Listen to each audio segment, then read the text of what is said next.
Good morning students. Today we are going to start a new lecture of class 11th in chemical bonding. In previous lecture we discussed about type of chemical bond like covalent bond, ionic bond, metallic bond, hydrogen bond, etc. And we were discuss about some resonance, formal charge, octet rule, etc. In this lecture we discuss about what is the nature of covalent bond according to BBT, valence bond theory. तो according to BBT हम covalent bond को यहाँ explain करेंगे। देखिए ऐसा है, सबसे पहले जो कोवेलेंट बॉन्ड यानी कि जो एटम्स की जो आपस में इलेक्ट्रॉन्स की शेयरिंग हो रही थी, इससे जो बॉन्ड बन रहा था कोवेलेंट बॉन्ड बन रहा था, इसको बताया लुईस ने। लुईस तो सिंपल क्या बोलते हैं, लुईस बोलते हैं, लुईस के हिसाब से तो जो अपने लोगों ने किया था, यहाँ पर लुईस के हिसाब से क्या हो रहा था, लुईस के हिसाब से तो जो इलेक्ट्रॉन होते हैं उनकी शेयरिंग होती है। जैसे मान लीजिए अगर एक एक इलेक्ट्रॉन की शेयरिंग हो रही थी तो सिंगल बॉन्ड बन रहा था, दो दो इलेक्ट्रॉन की शेयरिंग हो रही थी तो डबल बॉन्ड बन रहा था, थ्री थ्री इलेक्ट्रॉन की शेयरिंग हो रही थी तो ट्रिपल बॉन्ड बन रहा था। उन्हें इस बात से कोई मतलब नहीं था, जैसे मान लीजिए वन वन इलेक्ट्रॉन की शेयरिंग से एच बन गया, टू टू इलेक्ट्रॉन की शेयरिंग से O2 बन गया, थ्री थ्री इलेक्ट्रॉन की शेयरिंग से N2 बन गया। वो इस बात को नहीं बता सकते कि ये जो सिंगल बॉन्ड है या जो ये डबल बॉन्ड है, डबल बॉन्ड में दोनों बॉन्ड जो हैं वो किससे बने, दो इलेक्ट्रॉन की शेयरिंग से। वो तो इन दोनों बॉन्ड को इक्वली मानते हैं, वो इसके बारे में कुछ नहीं बता सकते, ना इन ट्रिपल बॉन्ड के बारे में बता सकते हैं। लेकिन ये जो दोनों बॉन्ड हैं इनमें बॉन्ड का नेचर, किसी की मान लीजिए बॉन्ड एनर्जी ज़्यादा है, किसी की कम है, किसी की लेंथ ज़्यादा है, किसी की कम है, कोई वीक है, कोई स्ट्रॉन्ग बॉन्ड है। तो इन दोनों में दोनों स्ट्रॉन्ग बॉन्ड नहीं है, ये दो में से एक वीक एक स्ट्रॉन्ग है, जबकि इसमें दो वीक है एक स्ट्रॉन्ग है। तो इस चीज़ को यानी कि जो इसकी टोटल कंप्लीट स्टडी है वो किसने बताई है, बैलेंस बॉन्ड थ्योरी है।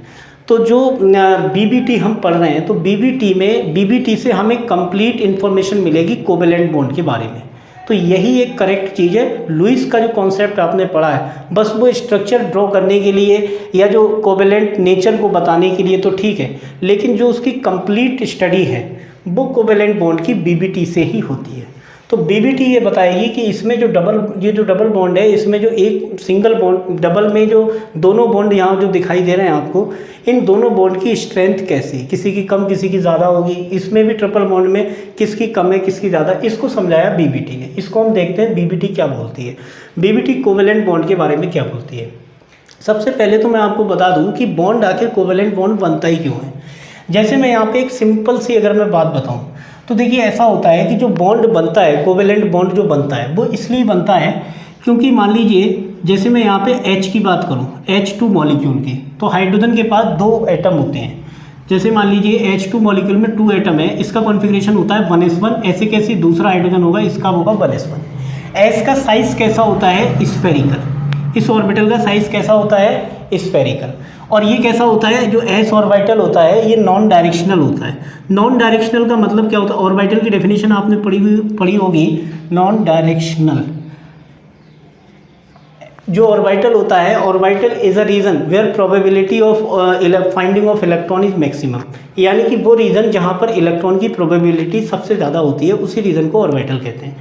अब जो S ऑर्बिटल होता है इसको नॉन डायरेक्शन बोलने का रीज़न ये होता है कि यहाँ पर आप किसी भी डायरेक्शन में जाएं, एक्स वाई जेड किसी भी एक्सिस में आप जा रहे हैं तो यहाँ पर इलेक्ट्रॉन की प्रोबेबिलिटी होगी ही होगी, क्योंकि ये स्फेरिकल है।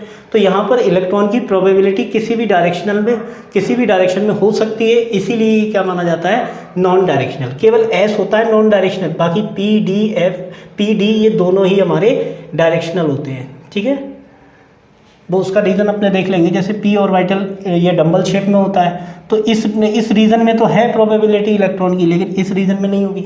लेकिन आप इसमें कहीं भी किसी भी रीजन में चले जाइए, इलेक्ट्रॉन की प्रोबेबिलिटी होगी। अब मैं यहाँ पे ये जो बात कर रहा हूँ, मान लीजिए मैं इसका न्यूक्लियस ये कंसीडर कर रहा हूँ, इसका न्यूक्लियस ये कंसीडर कर रहा हूँ। इन दोनों के बीच की रेडियस को मैं यहाँ पे बता दूँ R। अगर मान लीजिए मैं यहाँ पर R को क्या कर दूँ, इनफाइनाइट, तो पोटेंशियल एनर्जी कैसी हो जाएगी, 0। इसका मतलब क्या है कि अगर मान लीजिए मैं यहाँ पर ऑर्बिटल्स को दूर ले जाता चला जाऊँ तो उनकी एनर्जी खत्म हो जाएगी, पोटेंशियल एनर्जी इक्वल टू क्या होता है, Q1 Q2 अपॉन R। अगर मैं इस R को इनफाइनाइट कर दूं तो पोटेंशियल एनर्जी क्या हो जाएगी, 0। ठीक है, अब मैं बात कर रहा हूं कि अगर इसकी पोटेंशियल एनर्जी 0 हो गई तो स्टेबिलिटी भी क्या हो जाएगी, खत्म हो जाएगी। अगर मैं इनको पास में लाता चला जाऊँ, यानी कि मैं क्या कर रहा हूँ कि R को कम कर रहा हूँ, अगर मैं आर को डिक्रीज करता चला जाऊंगा तो यहाँ पर आर कम होती चली जाएगी, तो पोटेंशियल एनर्जी इक्वल टू क्या है Q1 Q2। अब ये Q1 क्या है, एक पॉजिटिव होगा, एक क्या होगा नेगेटिव, क्योंकि टू अपोजिट चार्ज के बीच में ही अट्रैक्शन होता है, सेम चार्ज के बीच में अट्रैक्शन नहीं होता, अपॉन आर।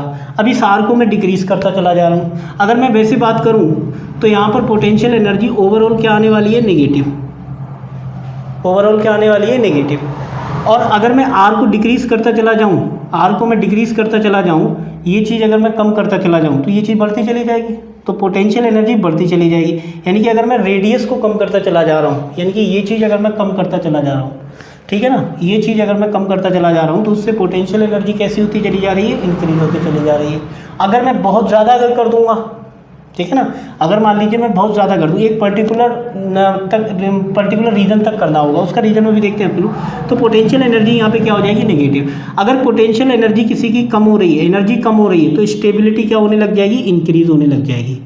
तो इसका जो मेन रीज़न है कि बॉन्ड बनने का रीज़न क्या है, उसका रीज़न ये होता है कि वो जो ऑर्बिटल होते हैं, ऑर्बिटल में क्या होते हैं, इलेक्ट्रॉन, इसमें एक इलेक्ट्रॉन है, इसमें भी क्या है, एक इलेक्ट्रॉन है, ठीक है।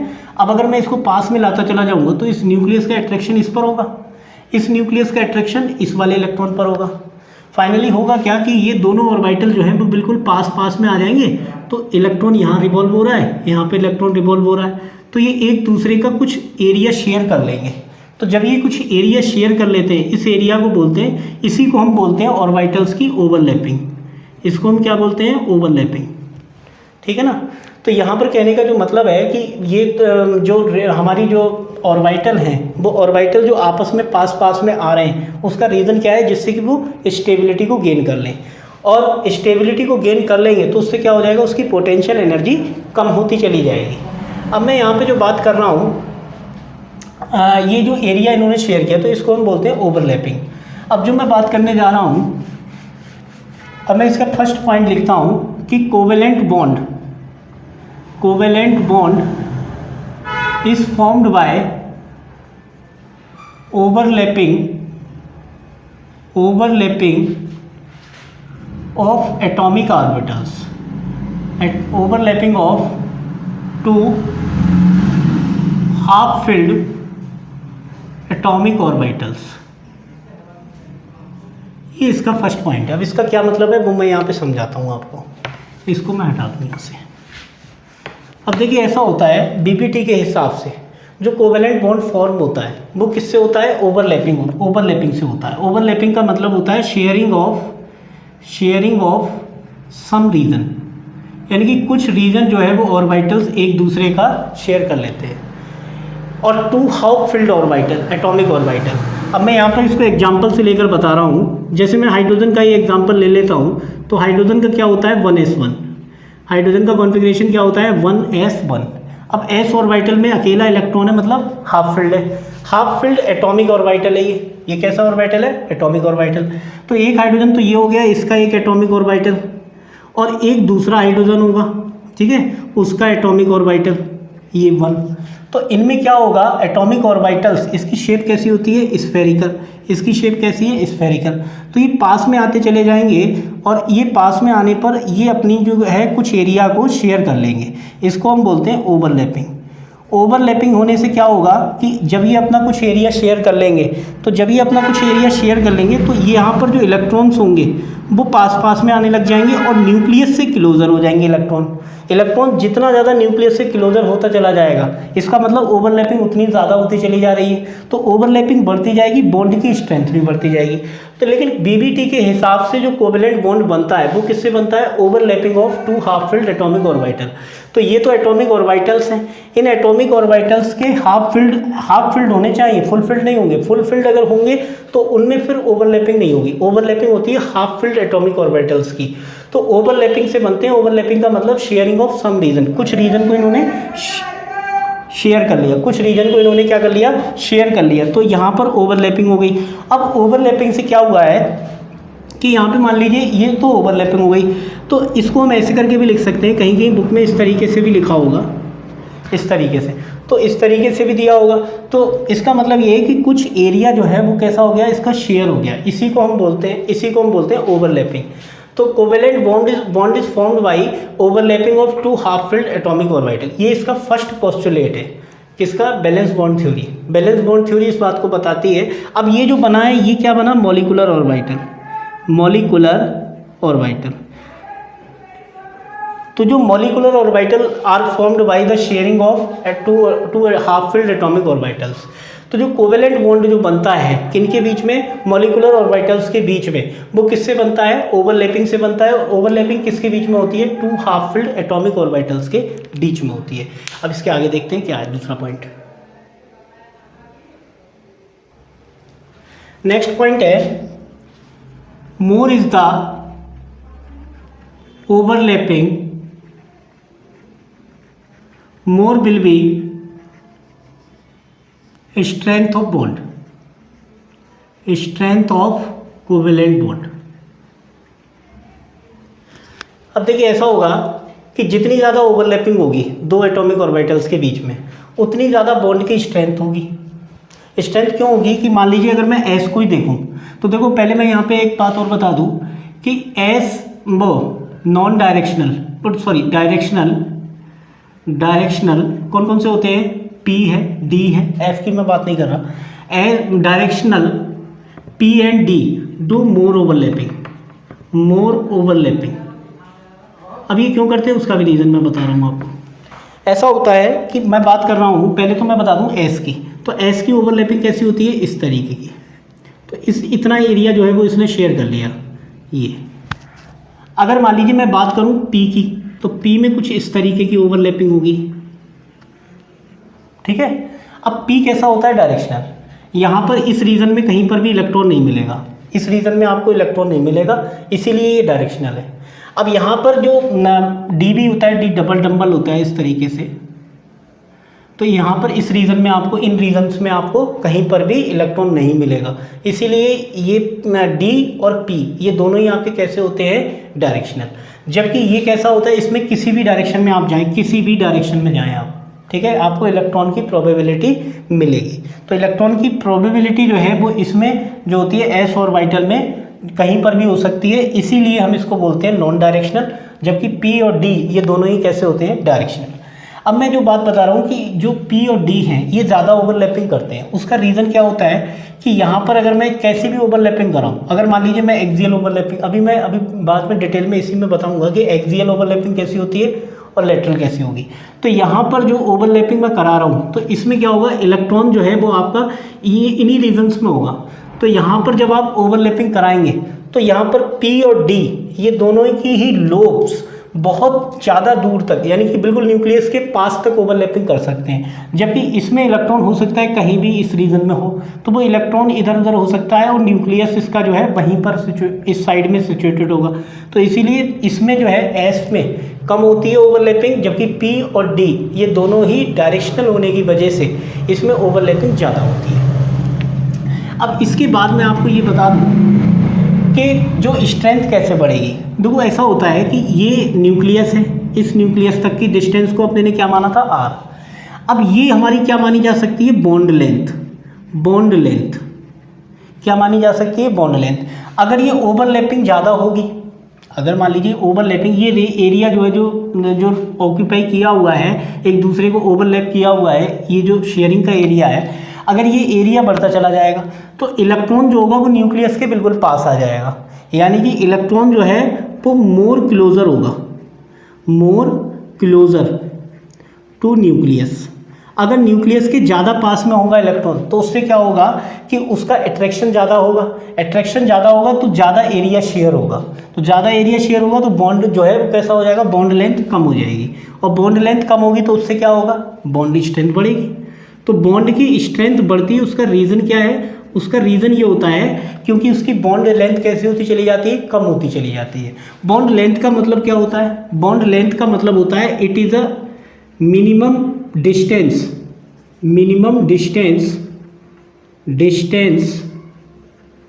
Between two atomic orbital, two nuclei of atomic orbitals. जो एटॉमिक ऑर्बिटल्स हैं उनके जो न्यूक्लियाई हैं उन न्यूक्लियाइज की जो मिनिमम डिस्टेंस हो सकती है वही डिस्टेंस हमारी क्या है, बॉन्ड लेंथ। और जितनी कम ये डिस्टेंस होगी, यानी कि जितनी बॉन्ड लेंथ कम होगी, मिनिमम मैं वर्ड जोड़ चुका हूँ, ऐसा नहीं है कि आप न्यूक्लियस के ऊपर न्यूक्लियस लगा दें। अगर न्यूक्लियस के ऊपर न्यूक्लियस लगा दिया तो उससे क्या होगा, रिपल्शन बहुत हाई होगा और बॉन्ड टूट जाएगा। तो बॉन्ड लेंथ क्या है, it is a minimum distance. तो मिनिमम डिस्टेंस जितनी कम हो सकती है, अगर मैं मिनिमम डिस्टेंस कम करता चला जाऊंगा तो ये शेयरिंग का एरिया बढ़ता चला जाएगा। ये शेयरिंग का एरिया बढ़ता चला जाएगा तो डेफिनेटली बॉन्ड लेंथ कम होगी और बॉन्ड स्ट्रेंथ बढ़ेगी। तो ये जो इंसिडेंट होती हैं ये एस के अंदर ओवरलैपिंग कम और पी और डी दोनों डायरेक्शनल होने की वजह से उनमें ज़्यादा इंसिडेंट होती है, लेकिन एस में कम होती है। ये चीज़ मैं आपको बता रहा हूँ। लेकिन जितनी ज़्यादा ओवरलैपिंग होगी उतनी ही ज़्यादा बॉन्ड की स्ट्रेंथ बढ़ती चली जाएगी और बॉन्ड लेंथ कम होती चली जाएगी। ठीक है, तो ये पॉइंट था हमारा सेकंड पॉइंट, किसके हिसाब से, बीबीटी के हिसाब से। अब थर्ड पॉइंट देखते हैं क्या है। थर्ड पॉइंट ये है कि overlapping between atomic orbitals are of two types.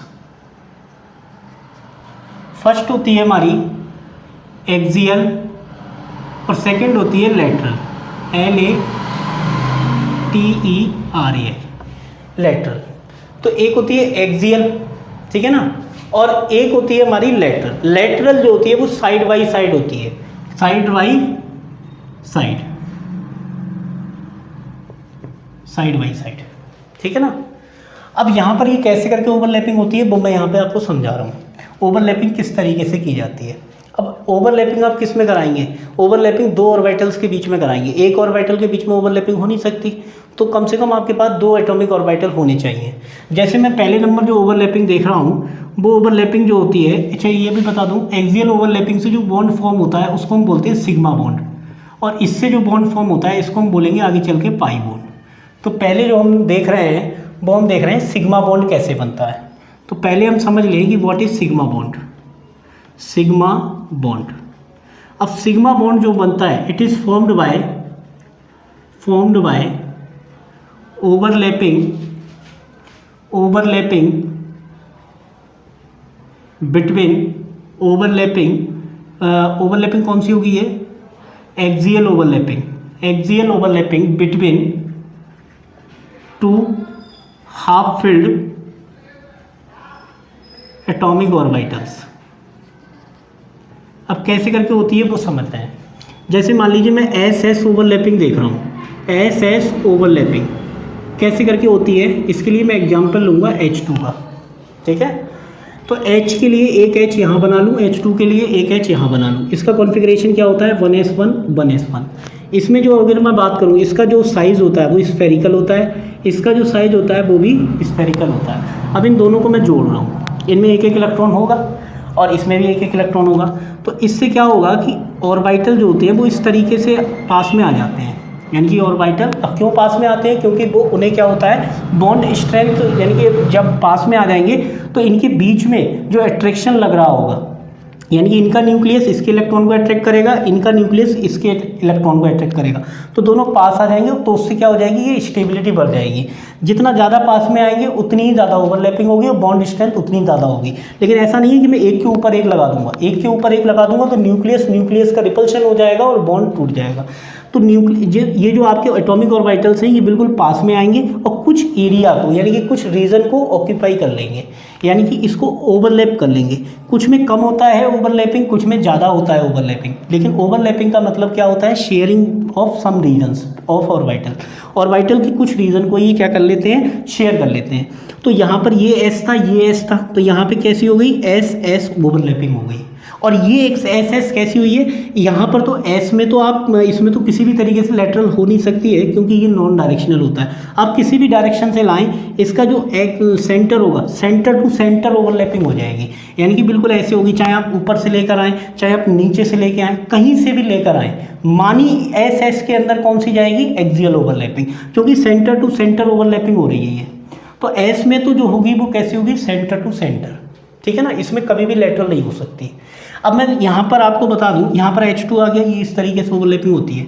अब मैं देख रहा हूँ सेकंड ओवरलैपिंग जो देख रहा हूँ वो देख रहा हूँ मैं SP ओवरलैपिंग। अब देखिए यहाँ पर जो अपने ने बना दी, तो यहाँ पर एक H का ये है, H का ये है, तो H और H के बीच में कैसा बॉन्ड बन गया? Single bond. और ये बॉन्ड कौन सा है? Sigma bond.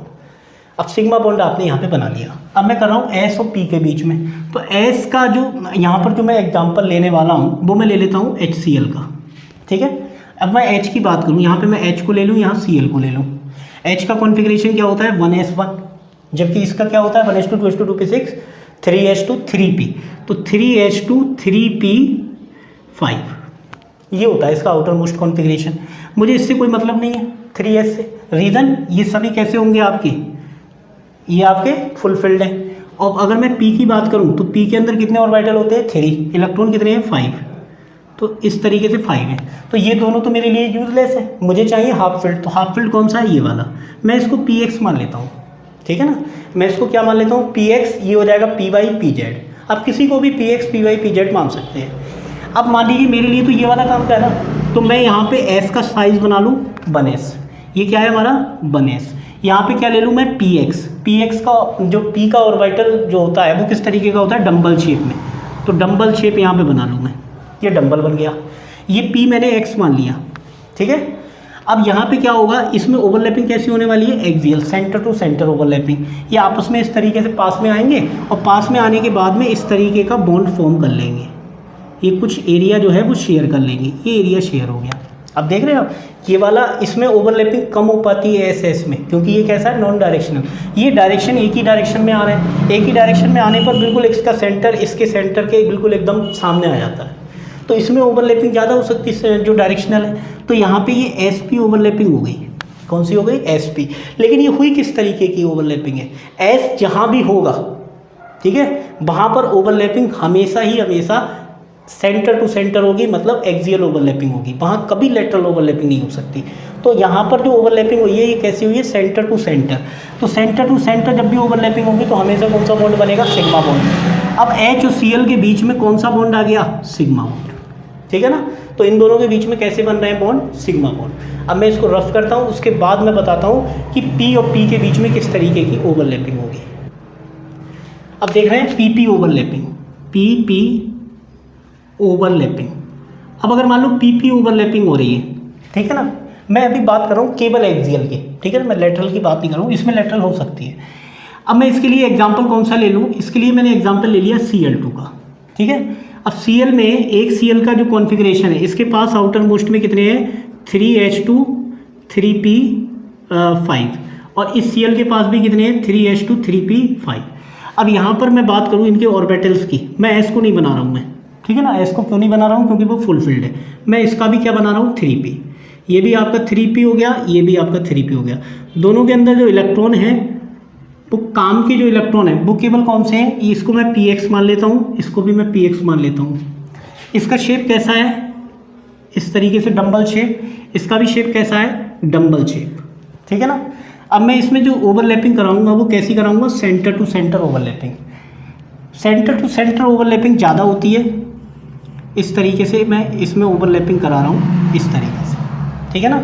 तो इसको मैं आगे चल के इस तरीके से भी लिख सकता हूँ, छोटे लोब कर दूंगा इधर के, ये बीच वाला बड़ा और ये वाले दोनों छोटे लोब कर दिए जाते हैं, क्योंकि यहाँ पे इलेक्ट्रॉन बढ़ने लग जाते हैं, तो इधर का एरिया बढ़ जाता है, इधर का एरिया कम हो जाता है। अब यहाँ पर जो ओवरलैपिंग हुई है कैसी हुई है? Axial overlapping. एक्सियल ओवरलैपिंग से जो बॉन्ड फॉर्म होता है वो कौन सा होता है? Sigma bond. इसीलिए Cl और Cl के बीच में जो बॉन्ड होता है वो कैसा होता है? Sigma bond. तो ये सिग्मा बॉन्ड बन गया। अब मैं बात कर रहा हूँ, मैं D की ओवरलैपिंग नहीं बता रहा हूँ, वैसे तो P और D में, S और D में भी ओवरलैपिंग होती है। अब मैं बात कर रहा हूँ सीधे लेटरल ओवरलैपिंग की। तो लेटरल ओवरलैपिंग से कौन सा बॉन्ड बनता है? Pi bond. तो पाई बॉन्ड को यहाँ पहले मैं बताता हूँ, पाई बॉन्ड। तो पाई बॉन्ड का मतलब क्या होता है? It is formed by side by side overlapping, या फिर मैं लेटरल ओवरलैपिंग बोल रहा हूँ, लेटरल, ठीक है ना। तो साइड बाई साइड हो जाएगा, लैपिंग से बनेगा। कैसे करके बनता है? S में तो हो ही नहीं सकता ये, क्योंकि वो तो नॉन डायरेक्शनल है। मैं बात कर रहा हूँ केवल PP की। तो PP के बीच में कौन सा बॉन्ड बनता है? ये आपका पाई बॉन्ड। अब मैं ये ओवरलैपिंग से पहले मैं आपको बता दूं जैसे बनता किस तरीके से है। जैसे मैं मान लूँ कोई सा भी पी ले लूँ मैं, ठीक है, मान लीजिए मैंने यहाँ पे पी एक्स वाई कुछ भी ले लिया, पी वाई ले लिया। अब यहाँ पर भी मैंने कैसा ले लिया है, पी वाई, ठीक है। अब मैं इनको आपस में मैं ऐड करा रहा हूँ, तो इससे ओवरलैपिंग होने से क्या होगा, इससे कैसा करके स्ट्रक्चर बनेगी, इस तरीके की स्ट्रक्चर बनेगी।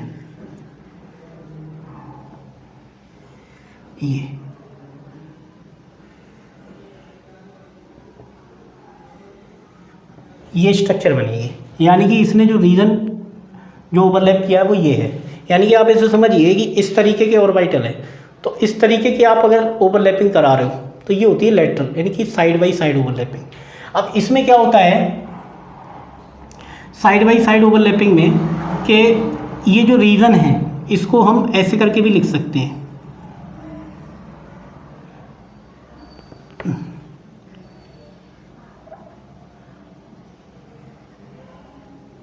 इस तरीके से।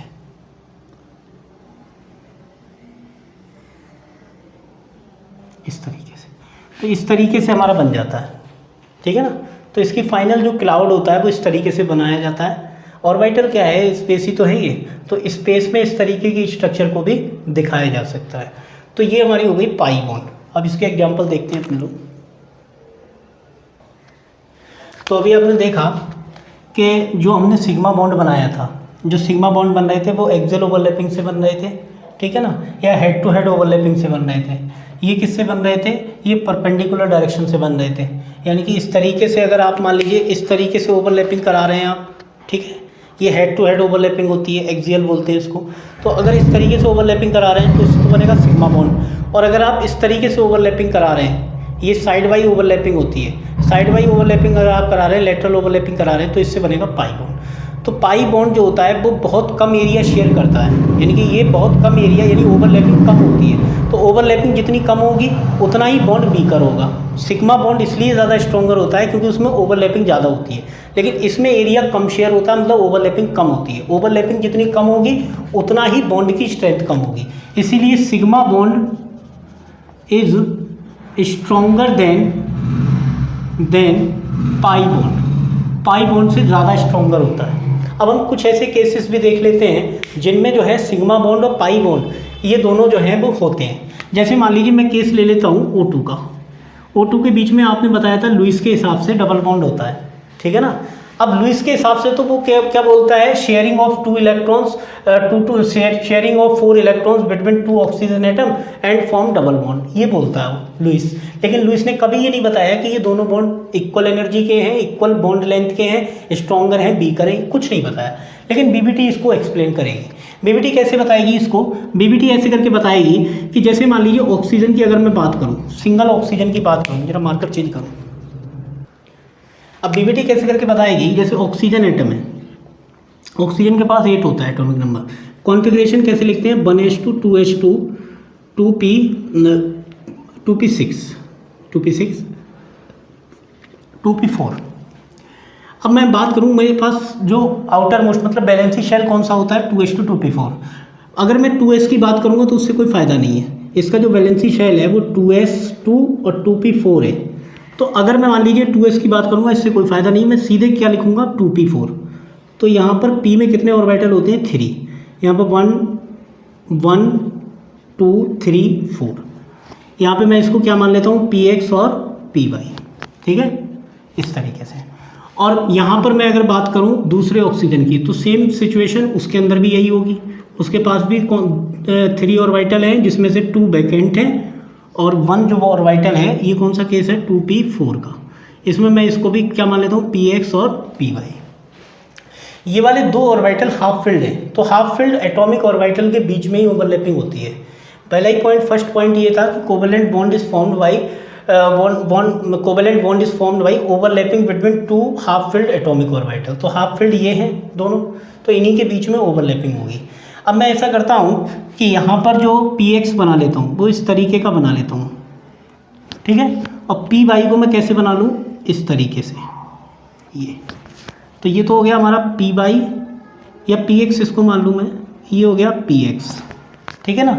अब ऐसा होगा कि ऐसे कैसे इसमें भी सिचुएशन होगी इस तरीके से, ये।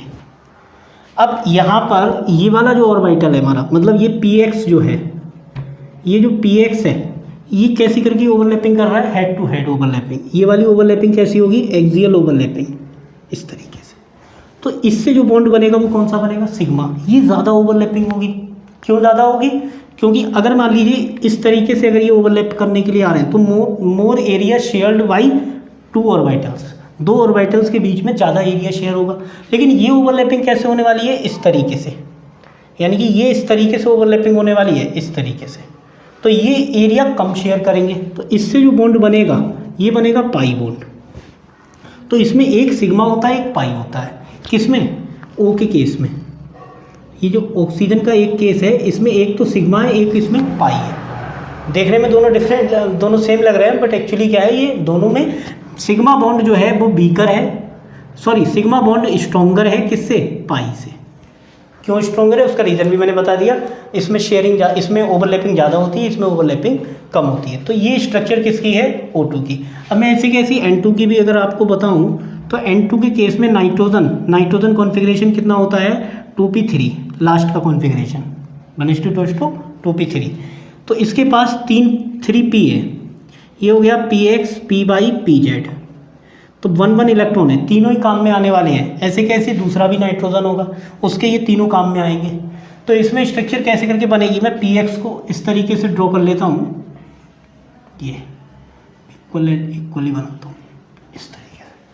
और p/p मैं इस तरीके से कर लूँ, या pz मान लूँ इसको, एक और हो जाएगा हमारा इस तरीके से pz। मैं इसको क्या बोल दूँ, px p/, और ये हो गया हमारा pz। अब ये तो अकेले एक नाइट्रोजन एटम की बात है, ये 3 हाफ फील्ड है, इन्हीं के बीच में ओवरलैपिंग होगी। इन्हीं में नहीं, मतलब दूसरा भी नाइट्रोजन होगा, उसके जो एटॉमिक ऑर्बिटल्स होंगे उनकी इसके साथ होगी। अब इसका जो है हमारे पास एक और हमने एटॉमिक ऑर्बिटल बना लिया इसी तरीके से सेम। अब ये वाला जो बॉन्ड बनने वाला है ये तो एक्सियल है, तो ये वाला कौन सा होगा, सिग्मा बॉन्ड। एक इसका इसके साथ बॉन्ड बन जाएगा, इसका इसके साथ बॉन्ड बन जाएगा, ठीक है ना। तो इससे कौन सा बॉन्ड बना, पाई, एक ये हो गया, एक पाई ये हो गया। तो जो नाइट्रोजन के बीच में ट्रिपल बॉन्ड होता है, इसमें एक तो सिग्मा होता है और 2 कितने होते हैं, पाई बॉन्ड, ठीक है ना। और जो ऑक्सीजन के केस में एक सिग्मा एक पाई था। तो ये देखा जाए तो नाइट्रोजन में ट्रिपल बॉन्ड ज़्यादा स्ट्रॉन्गर है, क्योंकि उसमें एक सिग्मा के साथ 2 पाई है, इसमें एक सिग्मा के साथ केवल एक पाई है। तो यहाँ पर आपको पता है sigma is stronger than pi bond, ठीक है ना। तो ये चीज़ आप ध्यान रखें, इस तरीके से स्ट्रक्चर बनती है। और ये मॉलिक्यूलर ऑर्बिटल डायग्राम होता है, मॉलिक्यूलर ऑर्बिटल पिक्चर होती है, इस तरीके से ड्रॉ की जाती है। इससे ये पता लग जाता है कि ऑर्बिटल के बीच में शेयरिंग एक्सियल हुई है या फिर लेटरल हुई है। अब इसका एक छोटा सा पॉइंट और है। अब इसमें आपने ये देखा कि जो हमारा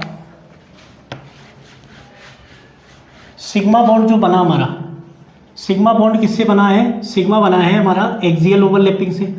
अब एक्सियल को मैं क्या मान सकता हूँ, end to end overlapping, end to end overlapping से बना है ये ओवरलैपिंग। और अगर मैं बात करूँ पाई बॉन्ड की, तो पाई किससे बना हुआ है, लेटरल ओवरलैपिंग से। लेटरल को साइडवेज ओवरलैपिंग भी कह सकता हूँ मैं, साइडवेज ओवरलैपिंग, ये इससे बना हुआ है साइडवेज ओवरलैपिंग से, ठीक है ना। तो लेटरल ओवरलैपिंग या फिर साइडवेज ओवरलैपिंग से बना है। और इसमें ओवरलैपिंग कैसी होगी, लेस ओवरलैपिंग होगी, ओवरलैपिंग। जबकि इसमें कैसी होगी, मोर ओवरलैपिंग, मोर ओवरलैपिंग।